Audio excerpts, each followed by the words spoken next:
Y en medio de la vorágine de estos últimos días de fin de año, con toda la conmoción provocada, bueno, conmoción, con toda la discusión, el debate, todo lo que te lleva en la República Argentina alrededor de la cuestión del presupuesto, la presidencia de Milei, las internas en el gobierno, lo que sucede en el peronismo. La cuestión internacional y en particular en América Latina está teniendo un tratamiento, yo diría, prácticamente soslayado y mirado de costado por los grandes medios. Por eso, el fin de semana, más precisamente el sábado, se llevó a cabo en Foz de Iguazú una nueva cumbre del Mercosur bajo la presidencia de Ignacio Lula da Silva, enfrentado en un claro discurso a la postura extremista de Javier Milei, un presidente que avaló directamente la intervención sobre Nicaragua,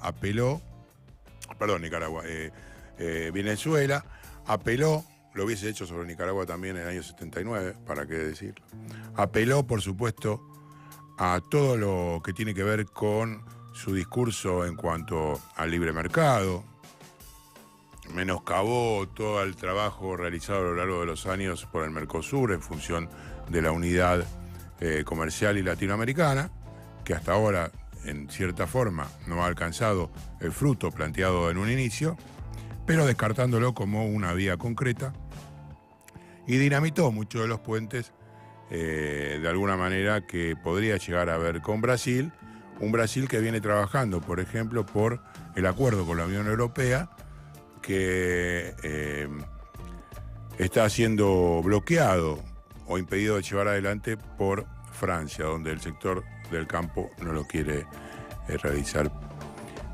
Pero para tomar un poquito más de contacto y palpar esta realidad de lo que acontece en Brasil y la relación específica con la Argentina, estamos en comunicación con Chico Denis. Él es analista internacional y en principio, bueno, la primera es bienvenido, Chico. Buena mañana para vos. Muchas gracias, Fabián, toda la gente de la FM La Patriada. Es un gusto hablar con ustedes desde Brasil, de la capital, Brasilia, donde estoy ahora. Y estoy a disposición para charlar, dialogar un poco sobre nuestra agenda regional, Mercosur, internacional. Es un gusto. Muchas Bueno, gracias. en primer lugar, un resumen de lo que viste que aconteció el sábado en esta nueva reunión del Mercosur. Sí, esta reunión de Mercosur que marcó la última semana de presidencia de Brasil, ¿no? En la presidencia rotativa de Mercosur, que son los 6 meses, fueron las entregas, ¿no? De todas las actividades de los 6 meses de la presidencia sobre el presidente Lula y con una expectativa muy grande porque esta cumbre estaba para ser hecha a principios de diciembre, ¿no? Como siempre es costumbre hacerla. Pero por las negociaciones con la Unión Europea quedó como la fecha del día 20 y la ciudad de Foz de Iguazú para que tenga la firma del acuerdo. Entonces la expectativa era la firma del acuerdo con la Unión Europea. Entonces quedamos con esa expectativa, el gobierno de Brasil, su Cancillería, Itamaraty, junto también con las cancillerías de los países miembros, ¿no? Fundadores y asociados para esta firma. En la última semana fueron las últimas negociaciones con la Unión Europea y lo que vimos a través de la prensa y también de los comunicados oficiales fue el pedido de la postergación, ¿no? Para postergar esta firma que frustró un poco el gobierno brasileño, ¿no? En la presidencia de Mercosur y también los países vecinos, pero con una esperanza y una, digamos, con una señalización de Unión Europea que el próximo 12 de enero sobre la presidencia de Paraguay, que asumió la presidencia pro tempore de Mercosur, se va a firmar este acuerdo. Además, tuvimos también entregas parte de la presidencia del gobierno de Brasil, parte también de la refundación del mecanismo llamado FOSEM, que es el Fondo de Convergencia Estructural de Mercosur, que es un fondo que va para su etapa 2, como dice Brasil, ¿no? Que es aumentar los presupuestos para que ese fondo haga más obras de infraestructura, de educación, de cultura y de, o sea, digamos, de disminuir las desigualdades entre los países de Mercosur. Es un fondo muy importante que Brasil apuesta mucho. Ahora, Y te hago una pregunta concreta sobre este fondo, porque no me imagino en estos momentos a la Argentina vertiendo dólares allí. no, el fondo funciona de una manera muy, digamos, fue creada con una idea muy, digamos, de disminuir las desigualdades entre los países de Mercosur. Entre nosotros somos muy desiguales, ¿no? Tenemos dos grandes países que son Brasil y Argentina y dos Pequeño. países menores que son Paraguay y Uruguay. Entonces, los que tienen, digamos, más plata, directamente hablando, aportan más, como Brasil y Argentina. Y los que tienen menos plata, tienen menos PBI, como Uruguay y Paraguay aportan menos, pero reciben más recursos, ¿no? Y Brasil y Argentina, por supuesto, reciben menos recursos también. En este momento que tiene el gobierno de Javier Milei en Argentina, los fondos y las contribuciones de Mercosur de varios mecanismos están parados. Ese es un problema muy serio en Mercosur para que sus actividades en diversos mecanismos como el Parlamento de Mercosur, el Instituto de Políticas Públicas de Mercosur, el Instituto Social de Mercosur, varias instancias, la contribución argentina está parada. Entonces, ese es un problema que, o sea, hay una esperanza siempre en América Latina, que somos esperanzosos, que eso pase luego, ¿no? Pero la idea del gobierno de Javier Milei es que esos mecanismos no tengan financiamiento y que sus actividades estén paradas, no hay, o sea, presupuesto para las actividades, para los funcionarios. Y en el momento Brasil apuesta en pagar estas contribuciones porque el gobierno del presidente Lula cree en los mecanismos de integración regional, ¿no? Como parte de su política externa y de una estrategia de América del Sur, geopolíticamente hablando, ¿no? Más integrada al mundo. Entonces, el Mercosur es el primer paso para eso. Si no hay una integración del Mercosur y entre nosotros, intrabloco, entre nuestros países, es muy difícil que tengamos una voz más estratégica en el mundo, ¿no? Entonces, esa es la idea. Bueno, pero está claro, el gobierno de los Estados Unidos acaba de publicar su plan de defensa estratégico. Javier Milei hizo algo similar el año pasado, lo que se conoce aquí como las directivas políticas de defensa nacional, y está absolutamente alineado con lo que plantea Donald Trump. Ahora se acaba de sumar Chile con Kast, que plantea, por ejemplo, una cosa soñada, que es un corredor humanitario desde Chile hasta Venezuela para que dejen volver a los 300.000 migrantes. ¿Cómo desde América Latina se puede entablar una política, eh, eh, digamos, unificada, Ujú. tomando que hay un corredor prácticamente del Pacífico volcado hacia los Estados Unidos y un corredor del Atlántico, incluyendo a Colombia, a México, a Venezuela y al propio Brasil, que está en contra de los designios que plantea Estados Unidos hoy? Bueno, creo que un tema que nos une, o sea, a pesar de las diferencias, eh, hablando más de Mercosur, es el tema comercial, ¿no? Vimos eso en la cumbre, en la última cumbre en Brasil, que el tema comercial es un tema que todavía, dadas las diferencias ideológicas de Brasil y Argentina, es un tema que nos une para hacer nuevos acuerdos, ¿no? El Mercosur no tiene acuerdos desde hace 12 años. El último fue en 2023 con Singapur y siguen otros acuerdos, ¿no? Entonces, ese es un tema que estratégicamente todavía nos pone en la misma mesa, digamos, para hablar, que puso ahora Javier Milei y presidente Lula, ¿no? A hablar en la cumbre del Mercosur. Otros temas que son estratégicos, importantes para nosotros, es lo que nos divide, principalmente el tema de la inmigración. Nosotros vimos ahora en las últimas elecciones en Chile, que también pude acompañar, que un tema de la inmigración, principalmente venezolana en Chile, fue uno de los temas más destacados en las elecciones en Chile, ¿no? En la segunda vuelta. Y para algunos analistas y también para liderazgos políticos, el tema que el gobierno de Gabriel Boric y también de la candidata Jara no pudo desarrollar como quería en su campaña y dar una respuesta a digamos, un reclamo que popular, pero también creado por una estrategia mediática, ¿no? y de marquetera política de una problemática de seguridad pública, ¿no? Que la inmigración hace. Eso vemos mucho en Europa, ¿no? Que los inmigrantes son los responsables de por los todo. problemas sociales, por los problemas de seguridad en los países centrales, digamos, en Europa, y que eso muchas veces es una mentira, ¿no? Que muchas veces son en otros ámbitos que pasan, o sea, el problema de inseguridad. Entonces, eso pasó mucho en Chile y es un tema que todavía no llegó en Brasil, o del tema de la inseguridad, o sea, como culpa de los inmigrantes, pero en varios países vecinos vemos eso como una estrategia, digamos, que es difundida internamente, pero sabemos que es una estrategia que viene del segundo gobierno Trump. Es una directriz de política externa del gobierno Trump.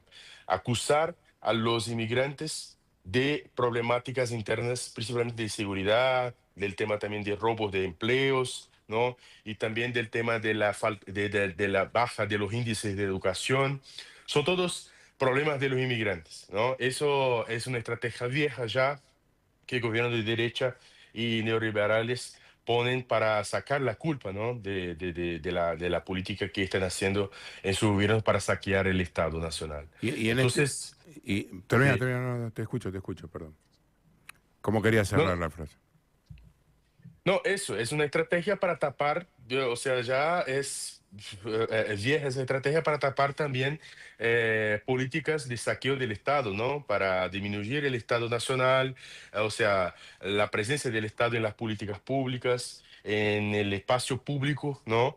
Y que, o sea, al final sabemos muy bien que eso perjudica y deja mal los que son más débiles en nuestras poblaciones latinoamericanas, los más pobres, los que tienen menos ingresos, los que tienen menos educación, siempre sufren más cuando el Estado sale del espacio público, ¿no? Y Entonces, en este contexto en el cual Brasil, por supuesto, no deja de estar asediado por la derecha, a pesar del diálogo que parecería haber recuperado Lula con Trump, eh, ¿cómo influye esta supuesta amnistía que le van a otorgar a Jair Bolsonaro y la postura de Lula de haber avisado que la va a vetar?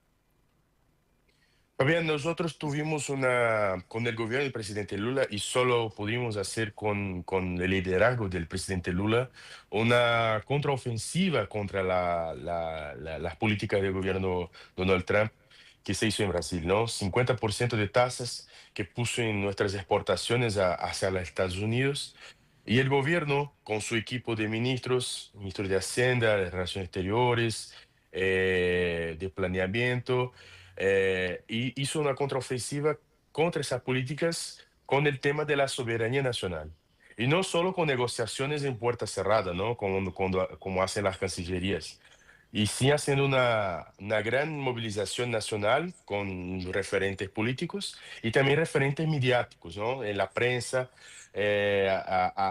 llamando a la ciudadanía para que sepa lo que está pasando y discutir este tema tan todavía que es poco difundido en Brasil, por lo menos, que es el tema de la soberanía nacional. Eso tiene que se traducir como un tema también de defensa del país, ¿no? O sea, que se defiende el país contra esas medidas de un Estado ajeno, como es Estados Unidos, de un país ajeno, se defiende el pueblo brasileño. Eso se tradució a través de las campañas mediáticas que se hizo.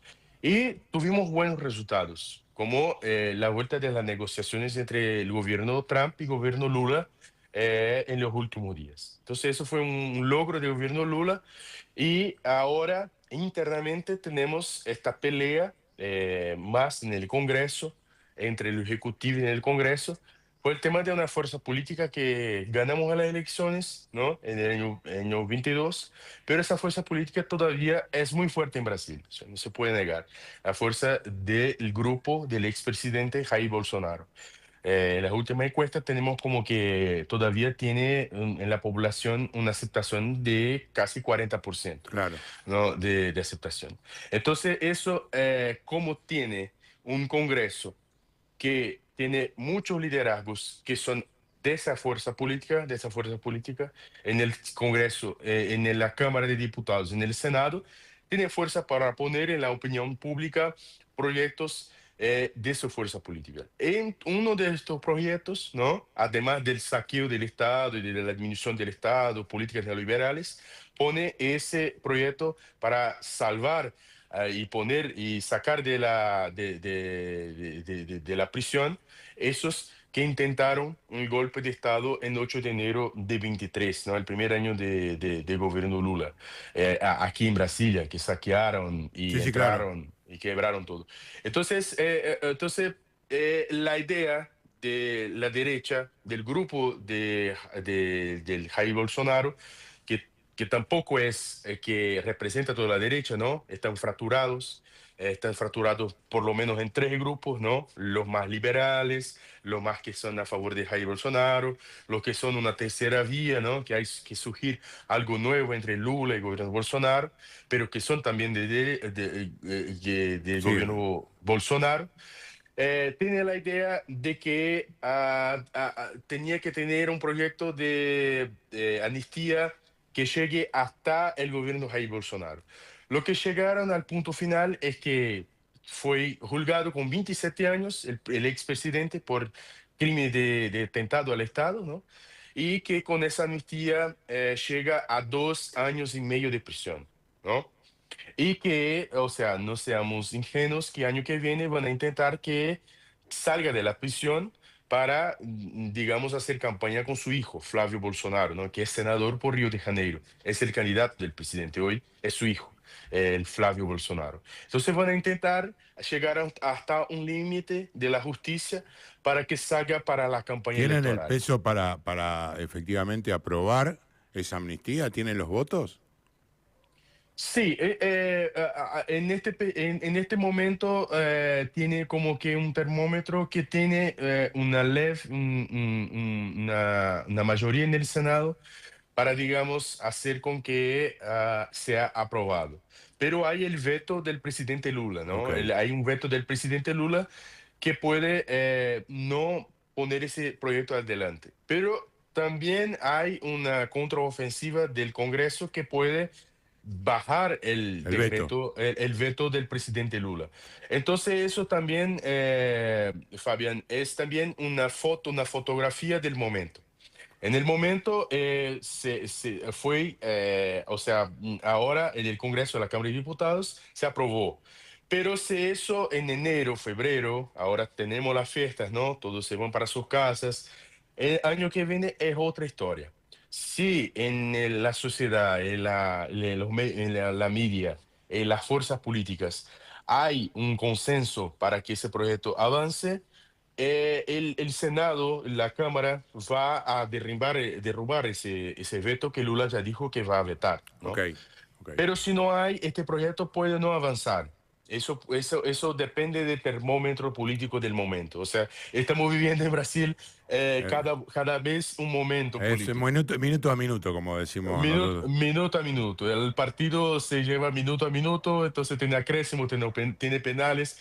Eso vivimos ya a casi 7 años en Brasil, desde el golpe contra la presidenta electa Dilma. Dilma, ¿no? Muy Entonces, bien, nos quedamos con esa foto minuto a minuto, a la expectativa entonces de lo que acontezca en este tema y por supuesto en el desarrollo de lo que pueda pasar con la aprobación o no de la Unión Europea. Muchísimas gracias, Chico Denis, desde Brasilia, analista internacional. Un abrazo grande, seguramente no faltará oportunidad para que volvamos a contactarte. muchas gracias, Fabio, a todo el equipo de la FM La Patriada. Buenas fiestas y quedo a disposición para volver y dialogar con Boas ustedes. festas Siempre para vos importante. también. Muchas gracias, muy obrigado. Chao. Obrigado.